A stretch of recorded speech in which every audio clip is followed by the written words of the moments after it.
Scrimshaw is considered a folk art, so most anybody can do and make a piece of Scrimshaw. It takes time, it takes a lot of practice.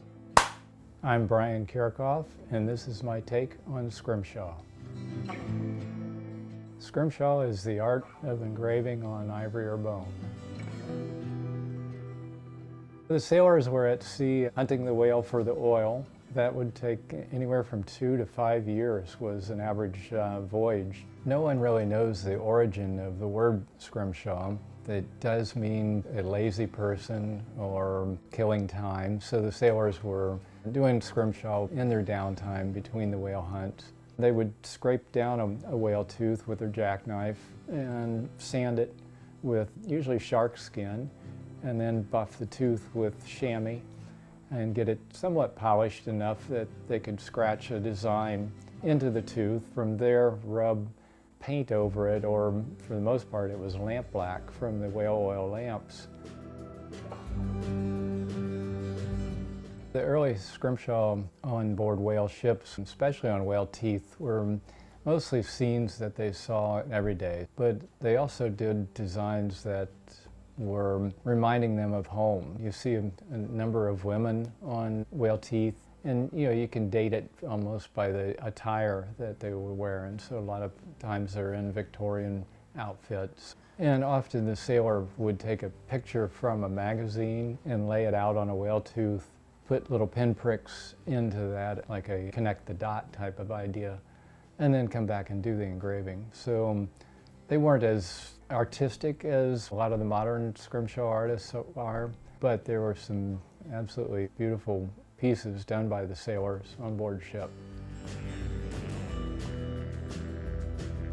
In the 1960s, President Kennedy was a Scrimshaw collector. There's photographs of him in the Oval Office and a whale tooth on the desk. It was said that Jackie Kennedy was, buying pieces for him for his collection. He was buried with a Scrimshaw piece, and then the art became much more popular when people realized that he was a major collector.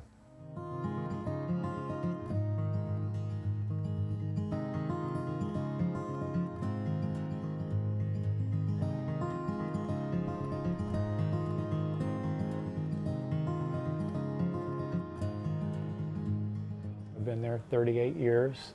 We sell mostly my artwork. I have other artists that I work with that specialize more in working on whale teeth. I like to work in miniature, so I do a lot of the jewelry and pocket knives and cufflinks, a lot of items for men. Do pendants, earrings, bracelets for women. When I'm doing a piece, often I'll look at the ivory, and based on the grain pattern and just the variations in the natural material, that'll help determine what design I'm doing. And from that point, it's just a freehand engraving and scratching the design. And when I'm finished, I just rub a paint over it, wipe the paint off, and there's the design. It takes a lot of manual dexterity, focus. I found I do better work when I can sit at my workbench and have no distractions. Over the years, I've had to go towards magnification. Get into your 50s and you can't see up close. Prior to 1972, there were no restrictions on taking and killing animals. And at that time, we realized that we better start protecting these animals that were either going extinct or on the path. Congress passed the Endangered Species Law. In 1973, they expanded with the Marine Mammals Protection Act, and that specifically covered whales and walrus and any marine mammal. There are exemptions that allow us to work with the old materials. The laws are strict. It's 5 years in prison and $500,000 fine for breaking the endangered species laws. So everything that we work with has documents, has paperwork that shows its origin prior to the dates, and we can follow that law and still work with the same materials that the sailors worked with. Scrimshaw has an appeal because of the history, very uniquely American. It's called one of the few original American folk arts.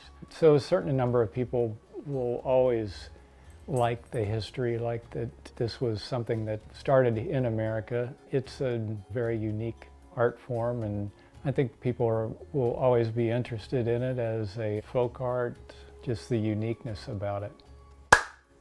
I'm Brian Kiracofe, and that was my take on Scrimshaw.